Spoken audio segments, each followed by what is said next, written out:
I'm assuming that most people who are on this call have actually seen the company before. So most of this information you're seeing on the screen right now, you've probably seen before. But if there is anybody out there who's looking at it for the first time, we are developing an exceptional graphite project located in Uganda, which is in East Africa.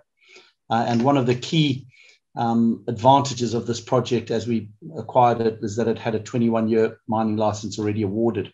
So that's a massive advantage to us because the government is about to change the mining laws in Uganda, and they will pick up a 15% free carry for those projects that do not have the mining license as awarded as yet. So the fact that we do have one will probably save us that 15% free carry. We've completed a pre-feasibility study, and I'll go through the results of that very quickly just now. And as Pfs stage, and that definitive study is likely to continue through till the end of next year as we get the work done to effectively build this project to decision to mine. And hopefully by the end of next year, if everything goes to plan, we'll launch into building the project with a view to first production in 2025. We are definitely building strategic partnerships at the moment, and I'll talk about that as well.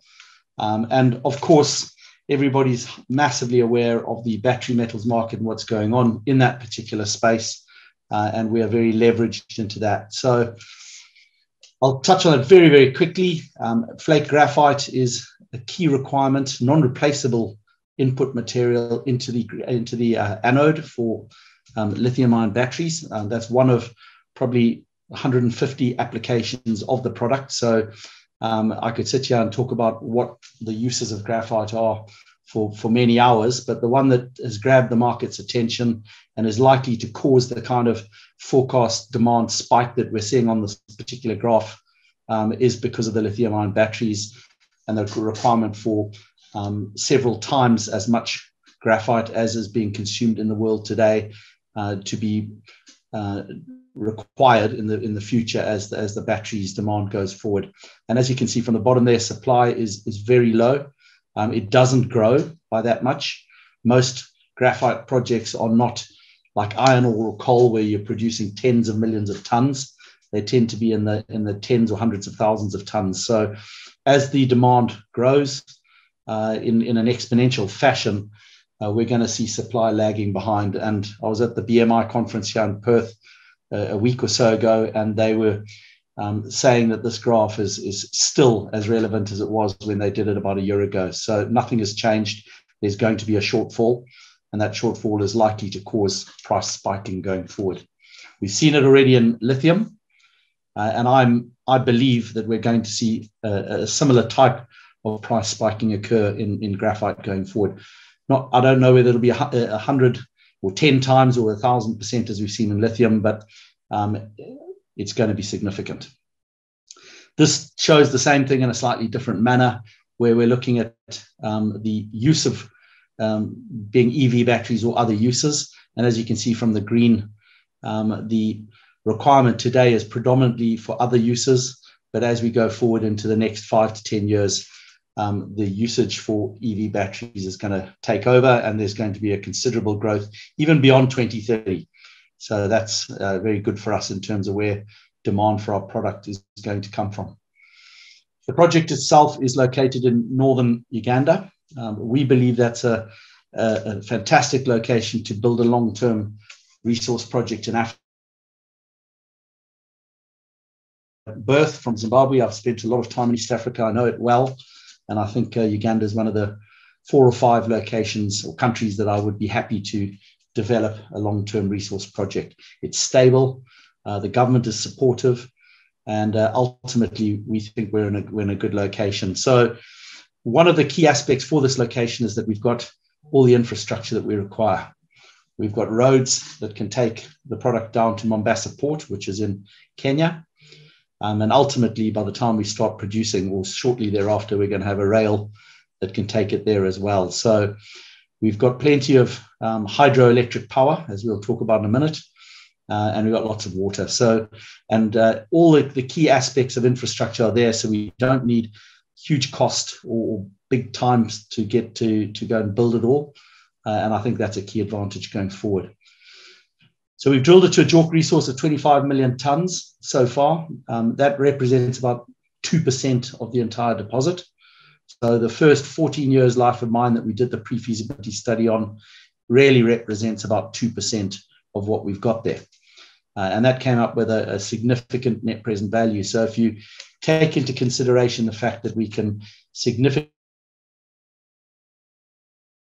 in terms of scale and in terms of length, the project, there is a considerable upside to be had here.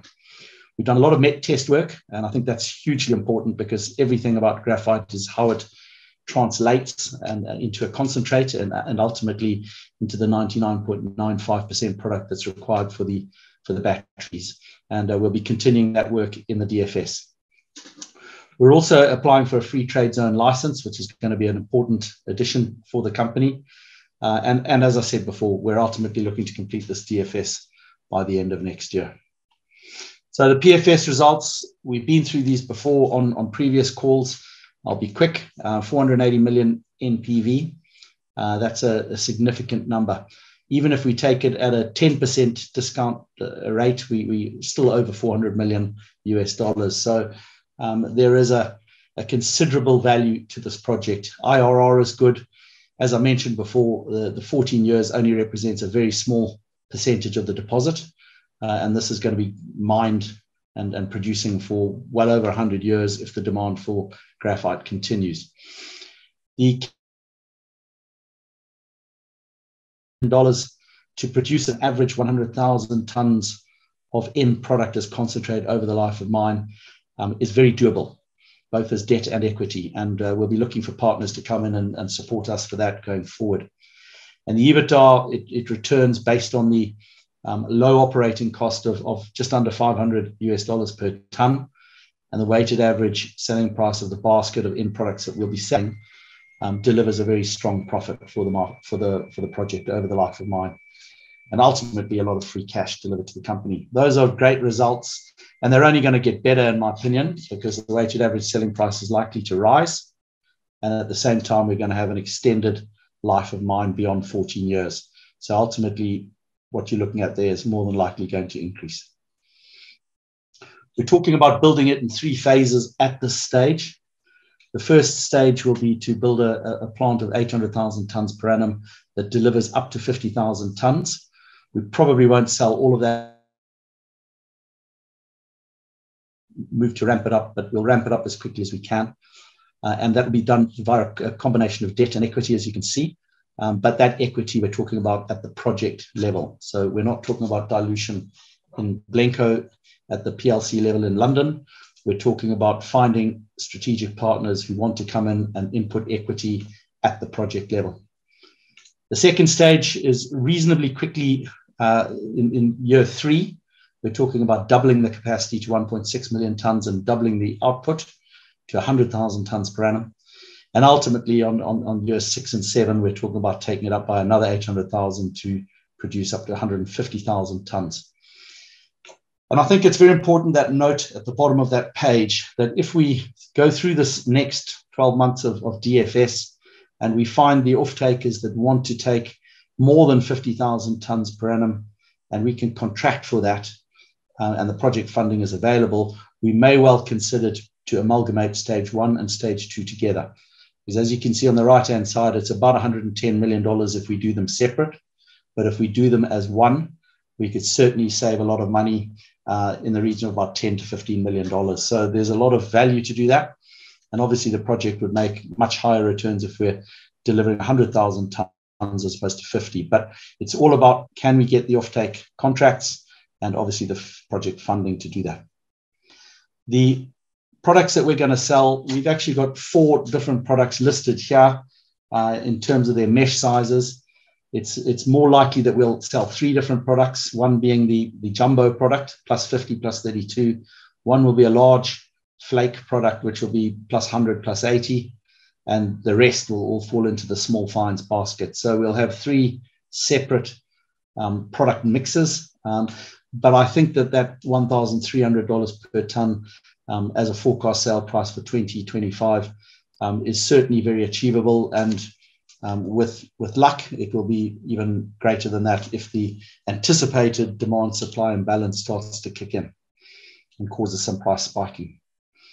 So where are we in the process of picking this up? We've completed all our JORC resource drilling. We've completed our MET test work up to the concentrate level. We've completed PFS. We're now in the process of talking to a whole bunch of different offtake partners or parties. And obviously we've commenced the DFS. So the key parts to this, I'll go through in a minute, but the idea is that we'll complete DFS by the end of next year. We'll have a decision to mine thereafter.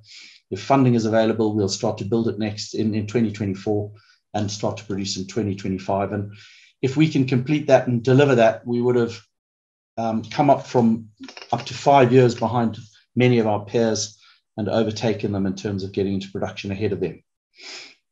So what does this DFS entail? Well, in a nutshell, it's the detailed analysis of all the strategy, the operational, capital costs, all associated with this project. So of it that we've done within the PFS is going to be done to a much greater degree of detail. And we'll obviously be putting that to a very competent technical engineering firm that we're about to sign up with at the moment in order to ultimately do all the peer reviews and ultimately sign off on the DFS. We put the decision to build a pilot plant on hold for now. Those that saw our announcement about 10 days ago, the view is that we have to pre-qualify our products in order to sell significant quantities of offtake. And our concept was that we were going to build a pilot plant to do that sometime next year. In some of the discussions that we've been having more lately, we've come to understand that if we actually take bulk samples and take them across to China, there are existing pilot plant facilities there that we can do the same job in terms of doing that pre-qualification process. And ultimately, we can get the same job done there than having to do it ourselves and building a more expensive pilot plant at site. Obviously, building something at site does have other advantages in terms of showing the government that we are making progress on the ground, in terms of actually doing a dress rehearsal for our own main plant. And there may be some idea in terms of the concept of building a pilot plant, perhaps in the future. But right now, that decision has been delayed. And we're going to wait and see what comes out of the bulk samples that we're going to send over to China before we make that decision. And the rest of that on the page there really is talking about the bulk samples that will go for MET test work. Ultimately, we're going to do further work in terms of SPG and expandables to take it up to a 99.95 minimum, which is what's required for the batteries. And we're going to be talking about signing on offtake partners into binding contracts, delivering an EPC contractor to build the plant, all plant design, peer reviews, funding, and that's debt and equity, and ultimately completing that by 2023 to get started the year after. So there's a lot of work to be done.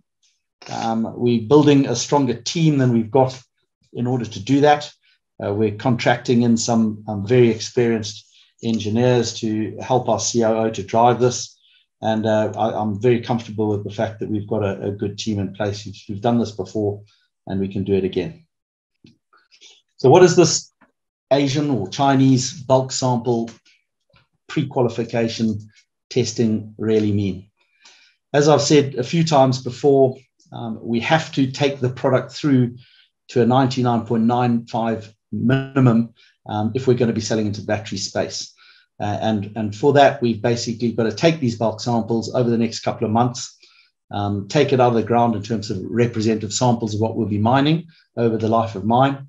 About 100 tons is what we're looking to ship to China, to a facility there. And that will ultimately be put through that facility and deliver about 6 tons of the 96% concentrate that we've been delivering quite consistently in labs, both in Canada and now in Perth. And that will obviously allow us with a whole lot more end product in order to take one step further for additional test work. That test work really is on the one side, SPG, which is the spherical purified graphite, to do test work for batteries.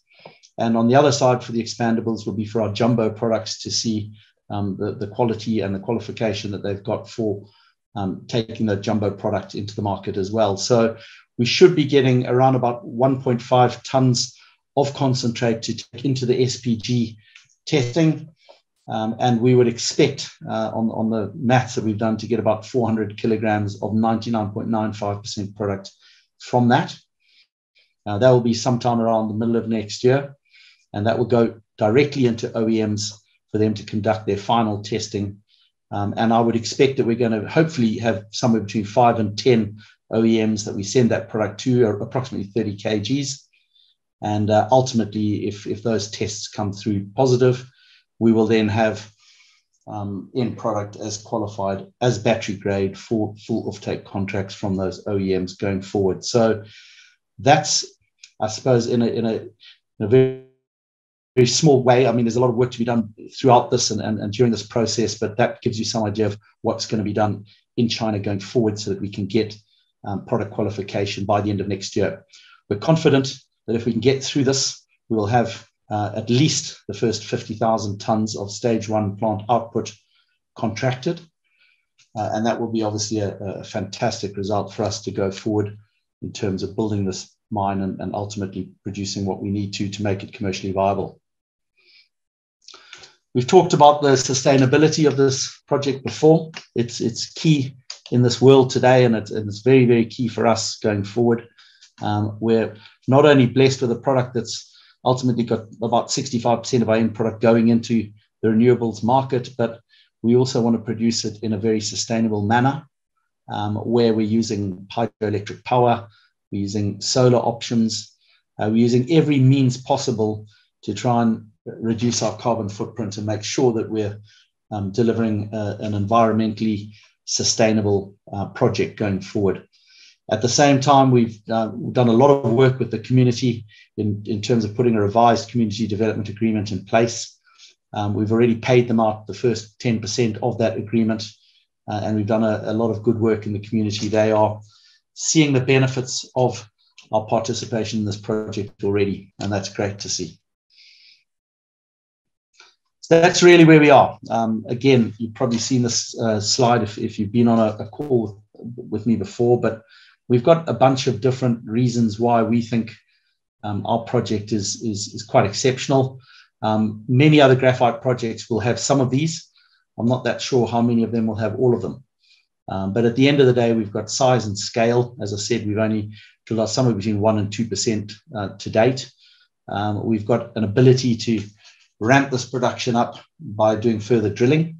And if the anticipated demand grows the way we expect it will, we will do that going forward. We've got a great mix of mesh sizes in products, which give us a high weighted average selling price, and low operating costs, which give us a high operating margin and therefore EBITDA and therefore cash flow. And ultimately, we've got strong NPVs that will get stronger. And we've torn down the capital cost. Initially, we were talking about $80 million. We brought it back down to $60 million to get this. Now we're in the DFS phase where we're going to be locking in both offtake and funding partners. That's the final piece of the puzzle. And we're confident that we can do that over the next 12 months if we have the success that we're expecting on some of these trials that we're doing over in China. And at the moment, we've got a very high quality 96, 97% concentrate. The low impurities is key, because as you move from 96% to the 99.95, removing impurities is a very expensive and very difficult process, which then reduces recoveries. So having low impurities, by impurities, I'm talking about some of the heavy metals. We're talking about things like vanadium, uranium, things that really will cause major problems in terms of sitting within the concentrate. So we're very lucky to have none of those and very low sulfur. And ultimately, Uganda, as I say, a safe location, low royalties, taxes, and experienced management team to execute all of this. So that's really what I've got to say. And I'm very happy to take you through any questions, any Q&A, and obviously talk about any specific areas that I've mentioned or any other areas that people have got questions. So I don't know how I'm doing for time. I think I've probably about 2 minutes over the 20 minutes we talked about. But over to you, Jason. Okay, yeah. Thank you for that, Mike, then. Yeah, okay, yeah, it's quite a few questions coming through to us. So there's got quite a few questions on the subject to the recent Ebola outbreak. Is that impacting the company at all on its operations at the moment? No, it hasn't, and I don't think it will. Typically, whenever there's any Ebola in Uganda, it's coming from the DRC, so it's down in the southwest. We're up in the northeast, so it doesn't impact us. And Ebola is such a nasty virus that it tends to sort of kill itself off very quickly because it's not something like COVID, which spreads worldwide. It gets contained very quickly. So the answer is no, it hasn't impacted us, and obviously it's not a good thing. So we don't want to see it get any wider than it is. But in any outbreaks that they've had across in the sort of eastern DRC in the past, it's largely been very regionally contained. No, okay. Very good. Now, with as you said, with the first graphite production coming through in 2025, is this dependent upon the outcome of this potential strategic partnership with the Chinese party? Absolutely. I mean, the focus of 2025 production is going to be to produce. I'll get the slide there. That's going to produce up to 50,000 tons. Obviously, in the first year will probably be a bit less. But very quickly, probably in year 2, we'll be producing the full 50,000 tons. And obviously having binding contracts, legal contracts to sell that is absolutely critical. We're not going to go and build a plant on the hope that we might sell some product. We need to know that we've got binding contracts locked in. So the offtake contracts are critical. And at the same time, we can have binding offtake contracts, but if we haven't got any funding sources to actually build the plant, then you're not going to build it. So the 2 key elements of delivering this by 2025 is offtake and funding.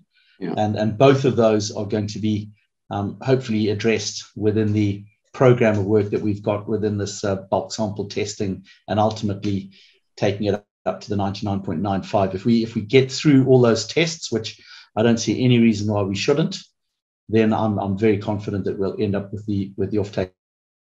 Right. Okay. So I mean, there's potential for and the funding. There's potential for the proper sort of first production to come through much earlier than 2025. Then that's. Would you say that? No, there's not. Because it's going to take us the whole of next year to complete that test work. Yeah. Got you. Yeah. Once we've completed it, and assuming it's successful, and assuming we've got the offtake partners locked in and the funding locked in, then we've got to build the plant in 2024 and start producing in 2025. So 2025 is the earliest we'll start production. Right, got it. Yeah. Okay, fine. Okay. And what are the costs associated with providing the 100-ton bulk sample to the potential partner? Are they providing the funding for that, and how would it be financed?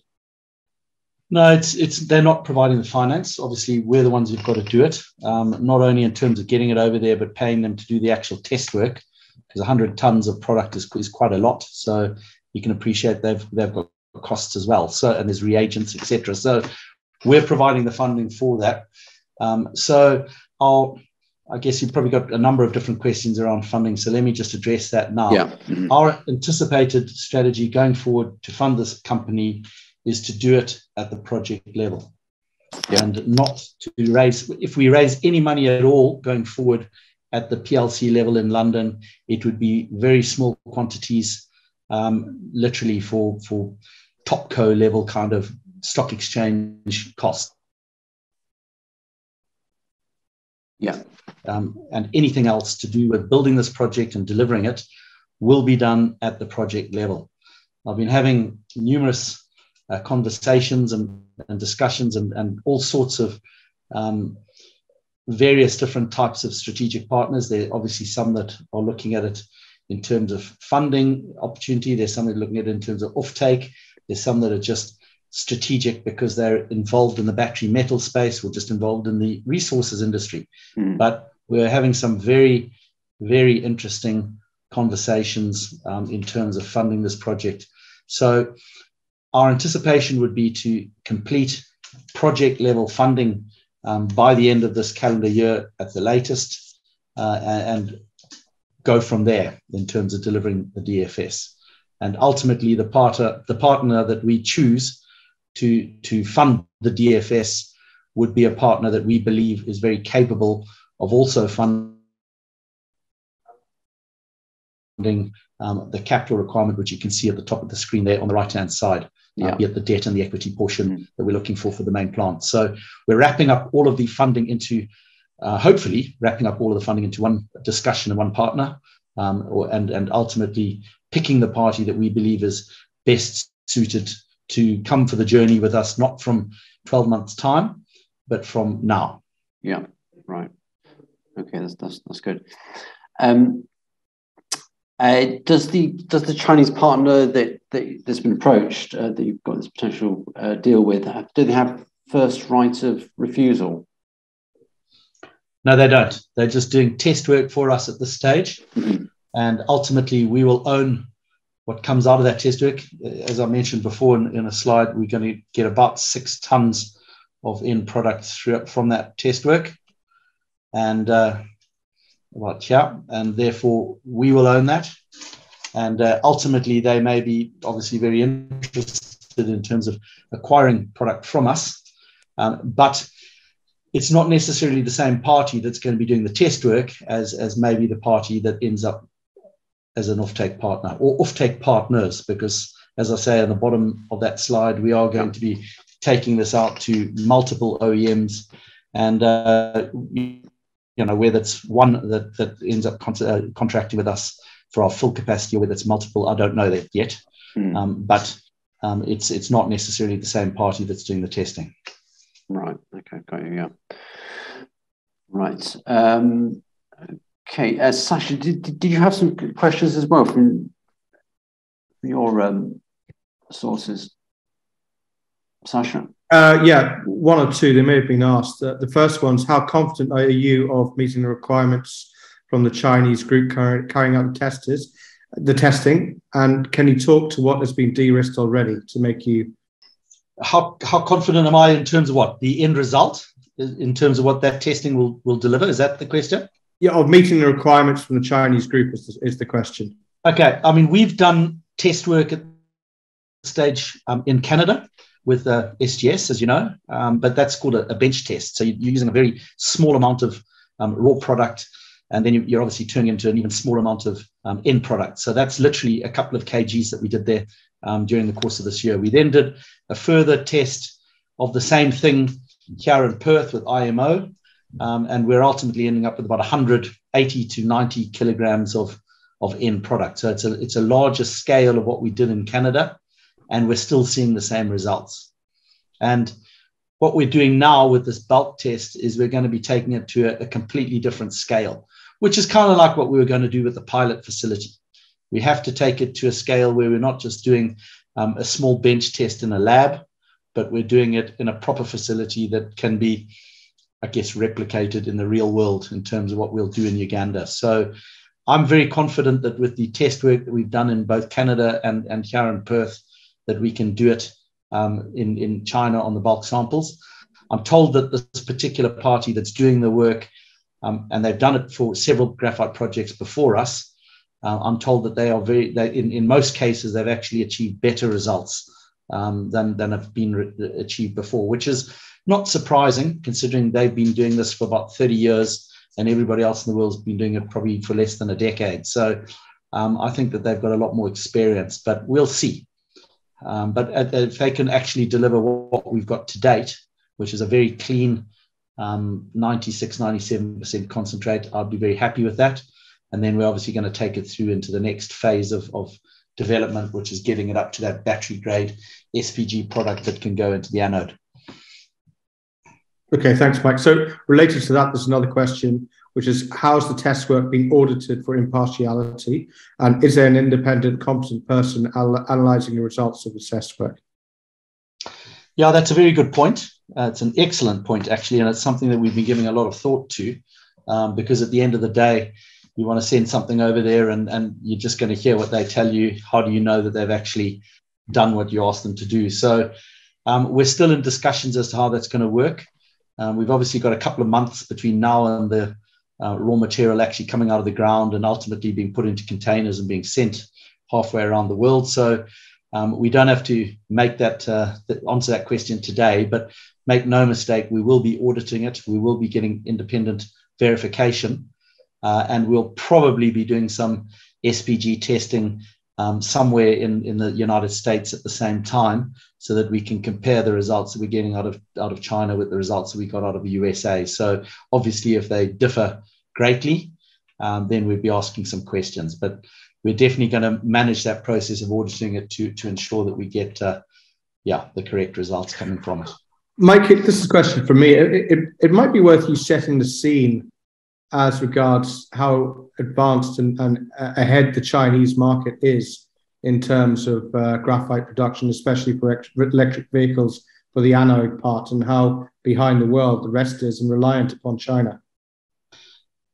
Well, I mean, everybody does their own research. I don't know the exact numbers, but it's somewhere in the 90s, high 90s in terms of the percent of what China has not only producing, but ultimately taking through that next phase, which is taking it to a battery grade.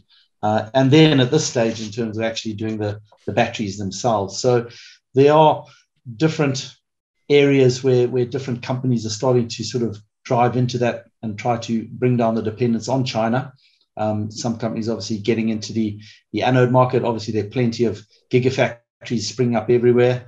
But ultimately, China owns and controls this process literally through from start to finish. And therefore, I see our early years of production and commercial delivery at this project as being very leaning towards and onto China. Or when I say China, actually, that's wrong. I would like to add probably Asia, because there's Japan and there's South Korea as well.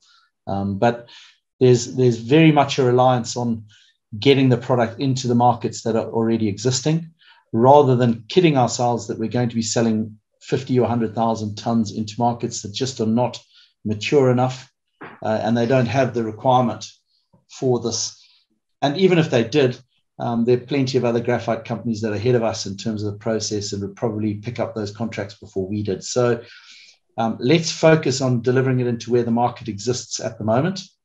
We'll obviously make sure that we're going to get as good, everything from legal contracts to the auditing. Everyone is very concerned, I guess, about getting ripped off by the market.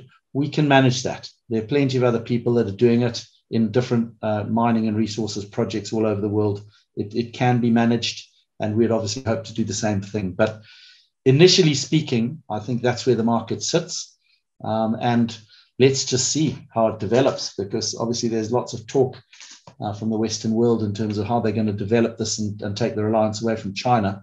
But until we get evidence of tangible evidence of significant offtake demand that we can contract and obviously sell into, we're kind of reliant on selling it into the Asian market. Thanks, Mike. One more question again on the graphite market, which is whether you have any thoughts on BlackRock Mining raising their basket prices to $1,700. It seems to be a slightly quite higher than I think you had $1,300 penciled in there. Yeah, look, I don't know. I can't sit here and tell you hand on heart that I know exactly what's in their basket. I do know John DeFrace quite well, and he's a smart operator. And I think that, if he's putting those numbers out there, he's obviously got some basis for doing it. But I would imagine that that's very much to do with them selling a significant quantity into the plus 32, plus 50, plus 80, plus 100 mesh, i.e. the large flake market, as opposed to somebody like Pfs Resources, which has about 95% of its product going into the small fines market. So it can only sell for about $600 per ton. It makes a big difference, as you can appreciate, and obviously helps the commercials for the project considerably if you've got a decent quantity of the larger scale flakes. Thanks, Mike. So regarding the equity level project partners, would you be envisage those to be one and the same as the current Chinese group that is carrying out testing? I guess is that on the table? You've obviously noticed that I haven't said who any of these partners are, for the obvious reason that until I get them on paper and literally contracted to deliver either offtake on one side or funding on the other, then there's no sense in putting names to it, because it doesn't mean anything. No, I wouldn't necessarily think that the partners who are going to be offtake partners are the same as those who are going to fund us. But yeah, let's just wait and see. If I can, I'm very, very confident that we'll be able to put some news out in the near term on that. But we've just got to get it all locked down before I can start announcing names and more details on that. Okay, thanks, Mike. Quite a few questions have been coming in, but please keep them, and we'll try and get around to as many as we can. Mike, there's one, which is a typical one, is are you going to buy more shares in the company? Well, I'd love to buy some more shares at the moment, but I'm very much in possession of inside information with regards to the funding partners that we're talking to. And yeah, if I was to go and buy shares now, I think I'd probably find myself in a whole lot of hot water. So I can't, but if the answer is, would I buy shares? I absolutely would, 100%. I mean, even without the funding partners being very positive in terms of where we're going, the company is massively, massively undervalued in terms of the project. And ultimately, as we go through this next phase of DFS and start to put the final pieces of the puzzle together, hopefully we're going to finally start seeing the market cap driving up towards the value of the project. And that's partly to do with market forces. I guess we've obviously all aware. But I also think it's going to be a product of us not raising a lot of capital, or very, very little capital or cash out of London going forward. Because if you're constantly going back for big capital raises, well, then everybody's sitting waiting for those, and obviously your share price is going to react. But if we're not, and we can show the market that we're fully funded without having to go back to the market, that's going to have a profound impact. So we've got to get it done. Thanks, Mike. I think, yeah, that answers a few questions on dilution and going to the market, etc. So I apologise if I don't ask those. There's been so many. But what about protection from a hostile takeover from a cash-rich offtake customer potentially? It's another one from somebody who's asked quite a few questions today. Yeah, look, one always has that in the back of your mind. We think between ourselves as board and management and friendly parties that have been involved and been sticky in this for the last couple of years, we would account for probably 30 to 40% of the stock. So I think that anybody coming in would have a very difficult time to get control. And I don't think it's necessarily in their interests. I think that if anybody really wants to, in the first instance, they'll try and work with us. So I'm not losing any sleep over that. I suppose the flip side of that argument is if somebody comes and really wants it and wants to pay ridiculous numbers for it, well, then it's going to benefit all of our shareholders if we get a massive offer anyway. So, we'll deal with it as it comes, but I think we've got enough protection to be comfortable. Thanks, Mike. And so are you talking to other parties in addition to this Chinese party? Yeah, just be clear, we're talking to the Chinese party about doing bulk samples. We're not necessarily, I think I made it clear, not necessarily the same partner that we're talking about for funding.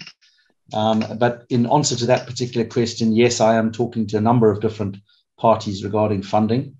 I've done this a long, long time now in many different companies and circumstances. And one thing I've learned is that you never put all your eggs in one basket. So until I've actually got a funding partner that is literally locked down contractually and on binding terms, and everybody's comfortable and we announce it, until that day, I'm going to be talking to everyone that I can who's interested. And there are plenty of interested parties. So we'll continue to work through different options and see which one of them comes through first. So just moving to a different topic, are the OEMs agnostic to the supplier, or would they prefer to sign from a specific supplier to guarantee quality. Could you just clarify what an OEM is as well, please? Well, the OEMs basically are the companies that are ultimately going to be buying the end product to put into the batteries. Okay, so you can talk about different battery companies across the board. There's a number of them. Most of them are Chinese, but those OEMs essentially are original equipment manufacturers. Those are the companies that will ultimately be looking to stretch themselves down into our part of the market to lock in the supply chain. I don't really know whether we'll end up selling to ultimately to a particular OEM, or we'll be selling into, I guess, a wholesaler that will blend different graphite products together and then ultimately sell into an OEM. I don't have the answer to that yet. I think what we've got to do is go through this process that's on the screen, and ultimately, as we get through it and as we start getting the results, and if they're good, then we can start opening up these different opportunities and ultimately getting somebody locked in, or many people locked in. Thanks, Mike. So is it likely that any partner who comes in to fund the capital cost would receive a discount on the graphite they take? Somebody coming in to fund it is not necessarily an offtake partner. So if they're not an offtake partner, then obviously there's no discount considered because they're not going to be buying anything. If they were an offtake partner, then we'd have to consider what sort of discounts they get. Obviously, getting access to funding is very valuable, and there will be a point at which we say no, it's not something that we want to discount any further. So it's just a commercial discussion, and ultimately the ideal situation would be having a funding partner that is not an offtake partner, because then they're agnostic and they obviously want to sell it for as much as we want to sell it, which is the highest price possible. Yeah. Another one on doing business in Uganda and levels of corruption. Look, we've not come across it. I wouldn't sort of say it's not there. I guess, there's very different levels of corruption everywhere, but we don't come across it. We play with a straight bat. We just go about our business, and so far it's put us in the right place. So that's how we'll continue. Okay. Jason, do you have any more questions there? There are a few more from the list, but just yeah, that's right. It's quite a few people have asked sort of similar questions. I think that was the most of the sort of questions that have come through. In terms of sort of timing, Mike, and this potential Chinese partner, when do you anticipate that you'll get a deal secured with them? What kind of deal are you talking about, Jess? Yes, I mean in terms of sort of with the Chinese partner. In terms so of just to be clear, yeah. we've got two processes that are continuing in parallel. Yeah. The first one is a bulk sample testing process that you can see on the screen. Yeah. Is going to start as soon as we can get the necessary permits to be able to export that product out of Uganda. Yeah. And that's going to take about 6 to 9 months to get completed. Okay. And thereafter, we're going to do the second and third phases on the screen, which is the SPG and the OEM testing. So It's going to take, as I say, the better part of next year for all of this to happen. Obviously, there's a lot of news flow as parts of it get completed. And at some stage throughout that process, if it's successful, we're going to start getting into the binding contracts. Okay. So we can get expressions of interest, MOUs, relatively soon, and maybe we will. But everybody knows that doesn't necessarily mean so much. Because something that's not binding doesn't really have arms and legs. So that's one process. Yeah. In parallel to that, we're running a process to find a project partner, a strategic partner that can help us fund the project. Mm-hmm. And as we know, we've got considerable DFS costs that are looming next year for all of this work that's to be done. And therefore, we need that partner to come on board ASAP. Mm-hmm. And ultimately, we knew that from back in July when we completed the PFS. So we started that process of talking to people. In fact, I've been talking to people for the last 12 months. So It's not as if we suddenly woke up in the last 30 days and started talking to strategic partners. We've been talking to them for a long time, but the ante has been to get some news to the market in the near term. And by that, I'm hoping before Christmas that says we've landed ourselves with a decent strategic partner, specifically for funding. And as I say, that runs in parallel with the offtake work that we're doing in Asia. Right. Okay. Got you. Yeah. Fine. Mike, there's one on the bulk sampling, and could you explain how? I think the questioner wants to know how, if you could explain whether this mitigates the immediate need for a pilot facility to be built. Yeah, well, that's what I said in the earlier part of the presentation, was that our original plan was to build a pilot facility on site and to do this pre-qualification process ourselves.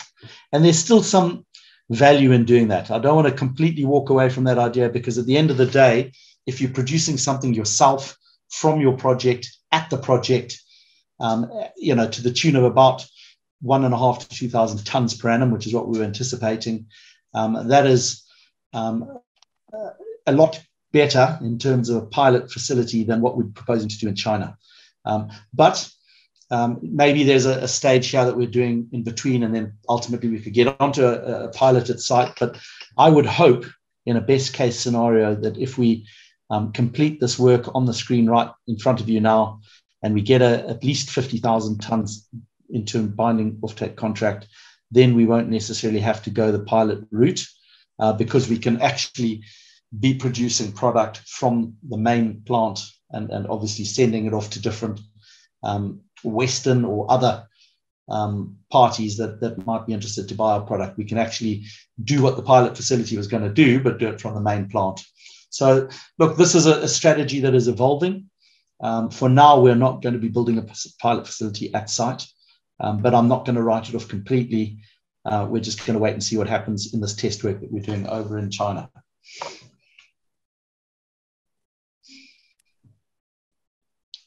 Okay, good. Right. So just seeing any further questions, I think there's another one. At what point does all this development become value accretive to shareholders, Mike? Absolutely. One of the main reasons why we're talking about getting a strategic partner to come on board at a project level is that I've got a far greater chance of giving away X to get Y dollars at the project level than we have obviously at the London topco level at the moment. And if I was to go and raise several $1 million to do a DFS, we'd be giving away massive amount of the company in terms of dilution.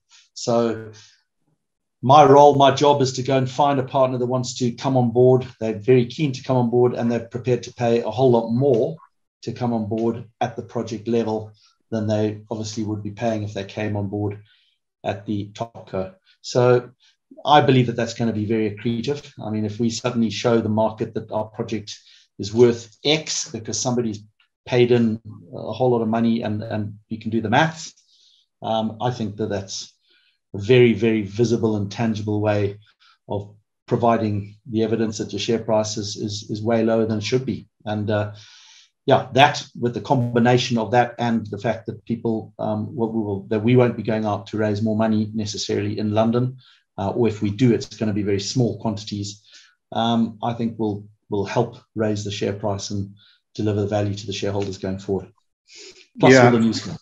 I've got 3 questions left here, and that satisfies everyone, I think.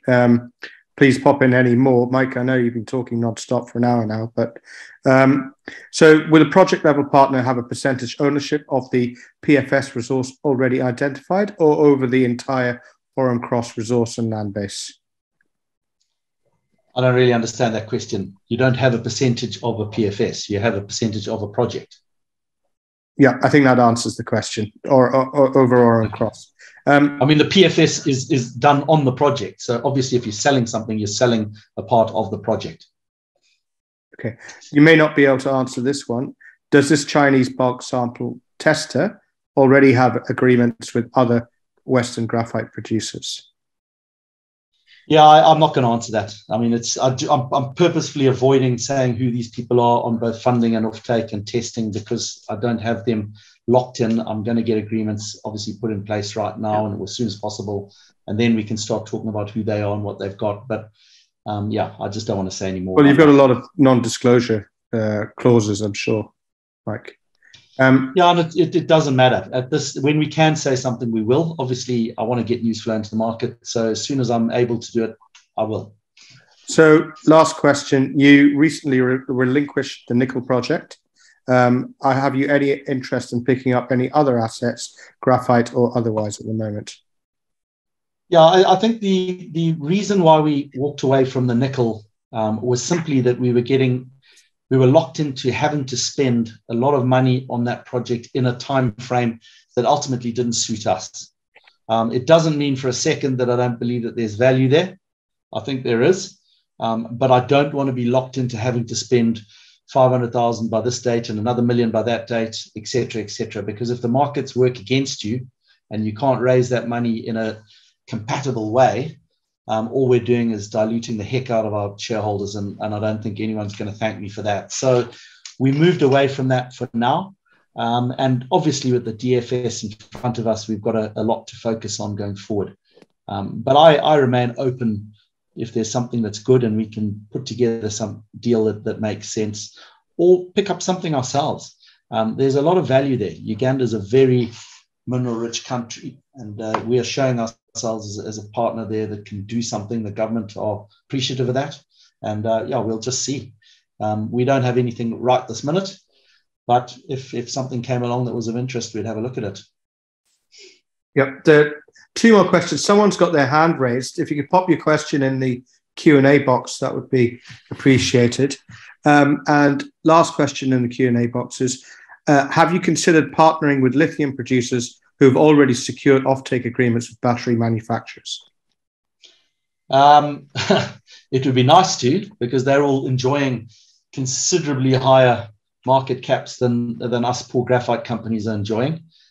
So obviously they could raise money a lot easier and partner with us. But I don't see any lithium companies bouncing over from the cathode side to come and look into the anode at graphite at this stage. Now, if anyone listening has got some lithium companies that they believe would be interested, let's pass that on to me and I'll have a chat to them. But I don't think there's a huge amount of synergies in terms of what we do.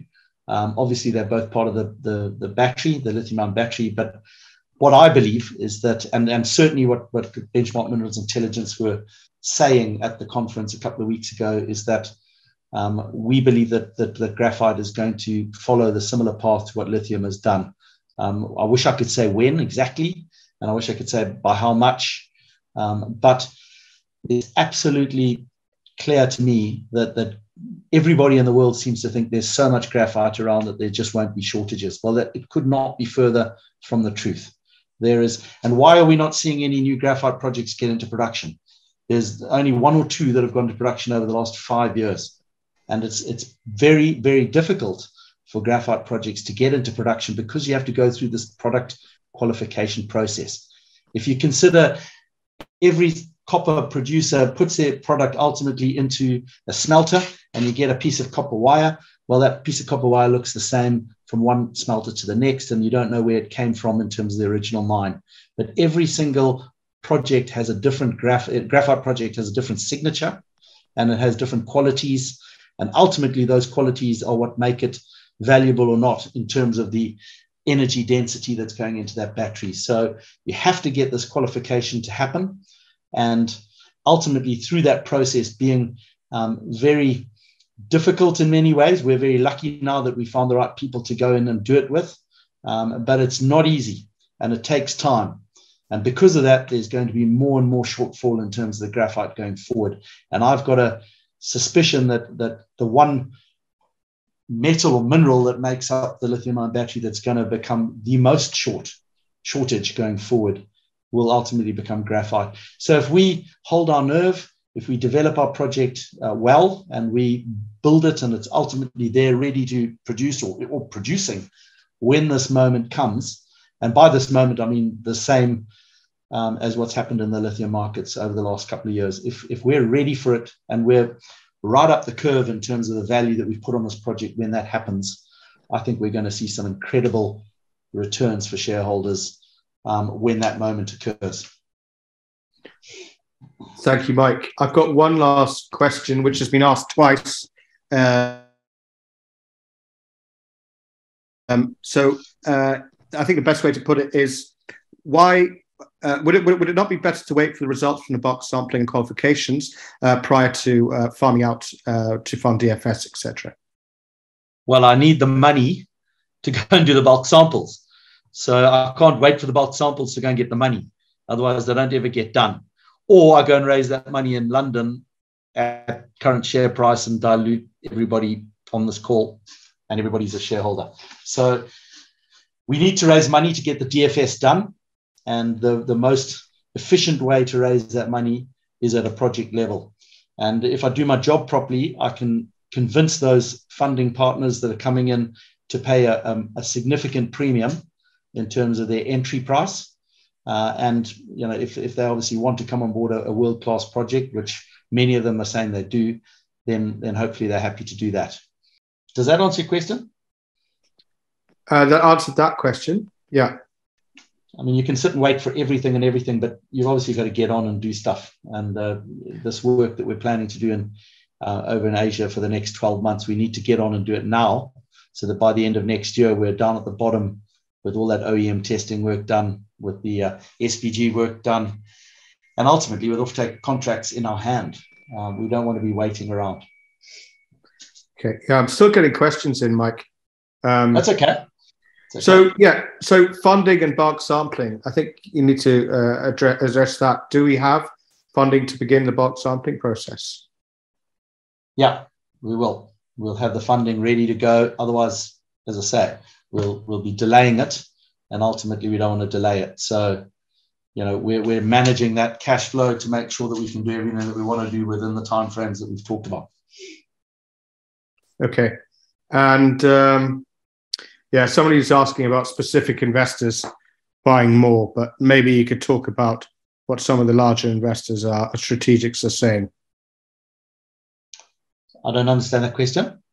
Yeah. So are some of the strategics, why are some of the strategics not buying more shares on the open market, given that they've funded at higher levels, like 5 pence? Look, I don't know the answer to that question. If you've got interest, you can go and buy on market, but they don't want to. They want to do a deal with us to get ownership in a different way. Most parties that are looking for substantial stakes don't necessarily just go and start buying on market. So I don't think it's likely that they will. But let's get it done, and then let's see where we go from there. Okay. Do you plan to attend many of the next cycle of high-level investor events that are coming up in London, one-to-one mining and the like? Planning to go to the one-to-one in Cape Town as part of Ndaba next February. I've definitely got to get over to London again, and I'm actually, funnily enough, today thinking about when the right time is to do that. Hopefully before Christmas, and then again next year. I don't know the answer to that question right now, but I definitely want to get over. When I've got something really meaningful to come and do some road showing, I'll get over there and talk about it. Yeah, I'll just second that. Myself and Mike have been discussing, a potential, events to plug into over the next 6 months or so. Just as he's working on a few things at the moment, so we'll just have to see, I guess, Mike.